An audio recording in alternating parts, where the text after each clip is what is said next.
ഈശോ മിശിഹായ്ക്ക് സ്തുതിയായിരിക്കട്ടെ. പ്രിയ കൂട്ടുകാരെ, ഇന്ന് വ്യാഴാഴ്ച ദൈവകരുണയുടെ നൊവേന ചൊല്ലുന്ന 7-ാം ദിവസം. ഇന്ന് കർത്താവിൻ്റെ കാരുണ്യത്തെ ആദരിക്കുകയും മഹത്വപ്പെടുത്തുകയും ചെയ്യുന്നവരെ സമർപ്പിച്ച് പ്രാർത്ഥിക്കുക. പ്രത്യേക ശോഭയോടെ അവർ പ്രകാശിതരായിരിക്കും എന്ന് യേശു കൽപ്പിക്കുന്നു. പ്രിയ കൂട്ടുകാരെ, ഈശോയുടെ കാരുണ്യത്തെ ആദരിക്കുകയും മഹത്വപ്പെടുത്തുകയും ചെയ്യുന്നവരെയും സമർപ്പിച്ച് പ്രാർത്ഥിക്കേണ്ട ആവശ്യമുണ്ട് എന്നാണ് ഇതിൽ നിന്നും മനസ്സിലാക്കുന്നത്.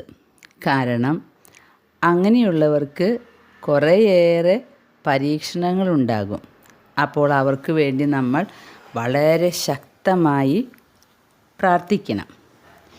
വിശുദ്ധ ഫൗസ്റ്റീനമ്മയ്ക്കും കുറേയേറെ ഇരുണ്ട രാത്രി എന്ന പരീക്ഷണം അനുഭവപ്പെടാറുണ്ട്. അത് 6 മാസമൊക്കെ നീണ്ടു നിൽക്കും. ഈ ഇരുണ്ട രാത്രി എന്ന് പറഞ്ഞാൽ എന്താണ്? ആ സമയത്ത് പ്രാർത്ഥിച്ചാലും ഒരു സന്തോഷവും തോന്നില്ല, ഒരു ആശ്വാസവും തോന്നില്ല. ധ്യാനം എന്ന് പറയുന്നത് അസാധ്യമായൊരു കാര്യമായിട്ട് തീരും. വിശുദ്ധരായ വ്യക്തികൾക്കുണ്ടാകുന്ന ഒരു പരീക്ഷണമാണ് ഈ ഇരുണ്ട രാത്രി. അതുപോലെ ഭയം, ശരിക്കും ഒരു ഡിപ്രഷൻ പോലുള്ളൊരു ഭയം വരും. എന്തുകൊണ്ടാണ് ഈ ഭയം വരുന്നത്? അവരവരുടെ പാപം നോക്കി, അവരവരുടെ ദയനീയ അവസ്ഥ കണ്ടിട്ട്. ഇങ്ങനെയുള്ള പല അസ്വസ്ഥതകളും വരുന്നതിനെയാണ് ഈ ഇരുണ്ട രാത്രി. ഒന്നിലും സന്തോഷം തോന്നില്ല. പക്ഷേ യഥാർത്ഥത്തിൽ ഇവർ ദൈവത്തെ സ്നേഹിക്കുന്നവരും ദൈവത്തിൻ്റെ കാരുണ്യത്തെ ആദരിക്കുന്നവരും മഹത്വപ്പെടുത്തുന്നവരും ഒക്കെയാണ്. പക്ഷേ ഇങ്ങനെയൊരു പരീക്ഷണം കഴിഞ്ഞു പോകണം. ആ സമയത്ത് അങ്ങനെയുള്ള നല്ല ഭക്തിയുള്ളവർക്ക് വേണ്ടിയും നമ്മൾ കരുണയുടെ ആഴക്കടലിലേക്ക് അവരെ സമർപ്പിച്ച് പ്രാർത്ഥിക്കണം. ഈ ഇരുണ്ട രാത്രി എന്നുള്ള ആ ഒരു അവസ്ഥയിലൂടെ ഫൗസ്റ്റീനാമ്മ കടന്നു പോയിക്കൊണ്ടിരിക്കുമ്പോൾ ഒരു ദിവസം പെട്ടെന്ന് വിശുദ്ധ കൊച്ചുത്രേസ്യയോട് പ്രാർത്ഥിക്കണം എന്ന് തോന്നി. അങ്ങനെ വിശുദ്ധ കൊച്ചുത്രേസ്യയോട് നൊവേന തുടങ്ങി. 5-ാം ദിവസം വിശുദ്ധ കൊച്ചുത്രേസ്യ സ്വപ്നത്തിൽ അവൾക്ക് പ്രത്യക്ഷപ്പെട്ടു. അവൾ പുണ്യവതിയുടെ രൂപത്തിലല്ല വന്നത്, ലോകത്ത് ജീവിക്കുന്ന ഒരു കന്യാസ്ത്രീയെപ്പോലെയാണ് വന്നത്. എന്നിട്ട് കൊച്ചുത്രേസ്യ പുണ്യവതി അവളെ ആശ്വസിപ്പിച്ചിട്ട് ധൈര്യപ്പെടുത്തി പറഞ്ഞു, ഇതിനെപ്പറ്റി നീ ഭയപ്പെടേണ്ട, ദൈവത്തിൽ കൂടുതലായി ശരണപ്പെടുക, ഞാനും ഇതുപോലെ വളരെയധികം സഹിച്ചിരുന്നു എന്ന്. അപ്പോൾ ഫൗസ്റ്റീനയ്ക്ക് പെട്ടെന്ന് വിശ്വാസം വന്നില്ല. അവൾ പറഞ്ഞു, നിങ്ങൾ കാര്യമായിട്ടൊന്നും സഹിച്ചതായിട്ട് എനിക്ക് തോന്നുന്നില്ല എന്ന്. അപ്പോൾ കൊച്ചുത്രേസ്യ പുണ്യവതി അവൾ സഹിച്ചത് മുഴുവൻ ഫൗസ്റ്റീനയ്ക്ക് മനസ്സിലാക്കി കൊടുത്തു. എന്നിട്ട് പറഞ്ഞു, സിസ്റ്റർ, 3 ദിവസങ്ങൾക്കുള്ളിൽ ഇതെല്ലാം മംഗളകരമായി അവസാനിക്കും. എന്നിട്ടും ഫൗസ്റ്റീന അവളെ വിശ്വസിക്കാൻ കൂട്ടാക്കുന്നില്ല.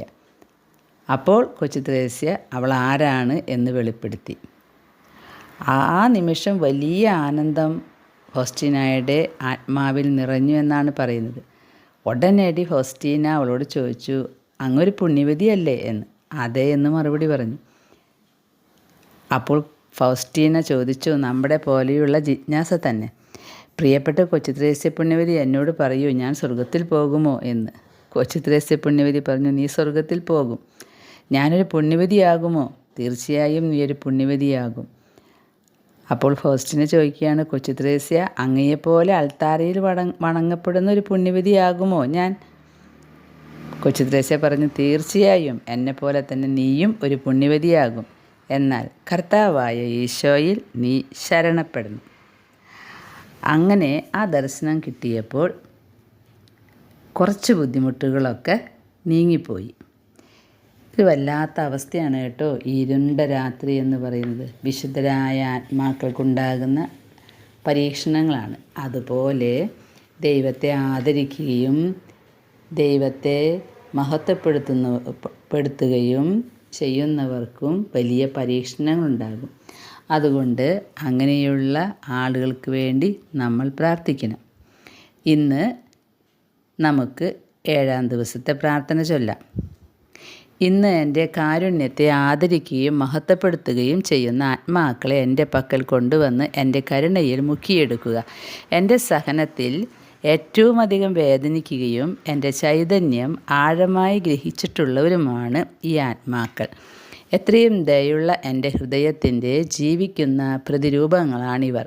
വരാനിരിക്കുന്ന ജീവിതത്തിൽ പ്രത്യേകമായൊരു ശോഭയോടെ അവർ പ്രകാശിതരായിരിക്കും.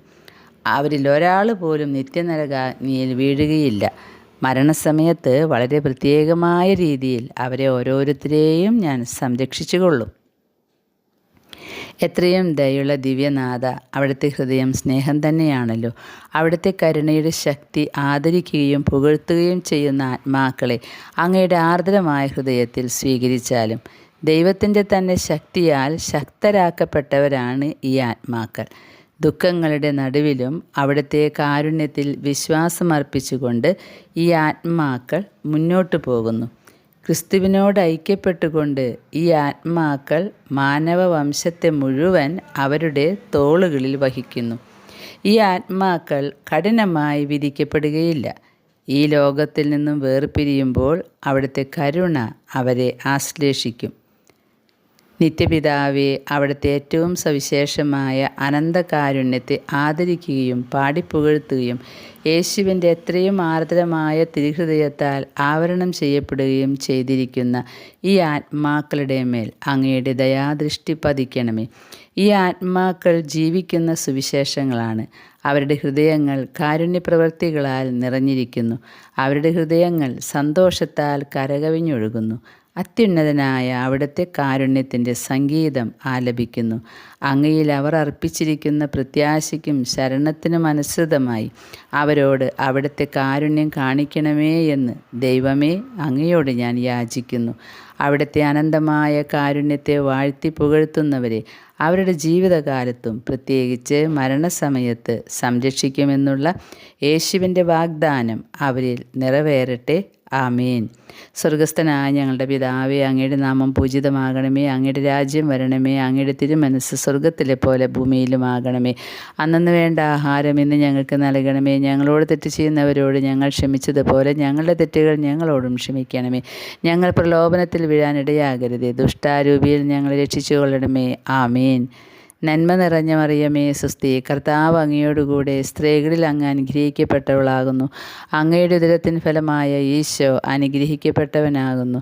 പരിശുദ്ധ മറിയമേ തമ്പുരാൻ്റെ അമ്മേ, പാപികളായ ഞങ്ങൾക്ക് വേണ്ടി എപ്പോഴും ഞങ്ങളുടെ മരണസമയത്തും തമ്പുരാനോട് അപേക്ഷിച്ചു കൊള്ളണമേ. ആമേൻ. പിതാവിനും പുത്രനും പരിശുദ്ധാത്മാവിനും സ്തുതി, ആദിയിലെ പോലെ ഇപ്പോഴും എപ്പോഴും എന്നേക്കും. ആമേൻ. പ്രിയ കൂട്ടുകാരെ, ഇതിന് ശേഷം ദൈവകാരുണ്യത്തിൻ്റെ ജപമാലയും കാരുണ്യത്തിൻ്റെ ലുത്തിനിയായും ചൊല്ലണം. ഈ 7-ാം ദിവസം നമുക്ക് നമ്മുടെ ചുറ്റുമുള്ള ഭക്ത ആത്മാക്കൾക്ക് വേണ്ടി പ്രത്യേകം പ്രാർത്ഥിക്കാം. ദൈവം നമ്മെ അനുഗ്രഹിക്കട്ടെ. ആമേൻ.